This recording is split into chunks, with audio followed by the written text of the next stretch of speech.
उरीब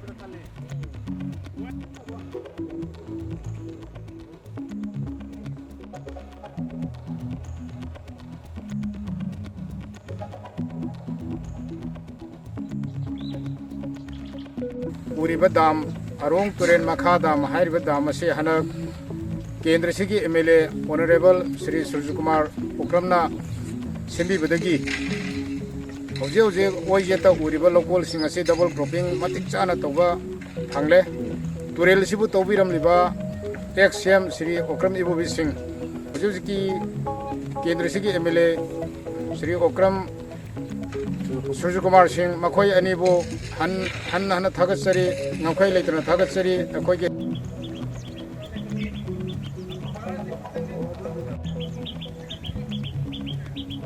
मी प्रजा सिंह की अवाबा से येंगलेरगा अखोइना इसिंग की अवाबा से मसे अनरक लोकपगी सि मतम जाना इसिंग पीबा ngamdabadagi अखोइगी खामोक केंद्र की एक्सएम निगोना पंजरबदा सारिबोबी अदुगा खामोक केंद्र की एमएलए सूर्य कुमार अइसा सिना मखोइदा अखोइना हाइजबदगी लौमी प्रजा सिंह की अवाबा सि येंबीरगा हाइबा दाम सि याददना मतम सांगना लेबदा मतम मतम की मतुंग इना सारना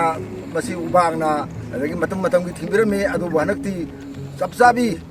दाम मोइबगी मपांग कन्ना इनोवेशन तौरे अदुना हुजिक दाम सि लेरबनिना हुजिक खामोक प्रजा की लौमी मयाम से लौपरी लिसिंग अमा की मथक्ता थुंबान मयादु सुरे असोमद लौपरी चाटे चनिपाल अमा बिहु मगैदा तेथारम उमरो कुमजाव अदुगा बिहु कलखोंग अदुगा बिहु कैफा हाइबन लेबल लमसिंग असे पुन्ना इसिंग फंगबा याबगी दमतदा दाम से सेबीदना हुजिक मफम असे इसिंग मरांग कायना खोई लौमी प्रजा सिंगना फंगबगी नुंगाइबसे अखोई अनि चानबैदमक्ता अखोइगे दाम असि डिपार्टमेंट दसु कन्ना तक्नबदगी अमद तक्नबदसु याद्रग मतम जा अखोइगे local सिगी अखोइगे honourable MLA अखोइगे Surya Kumar उक्रमना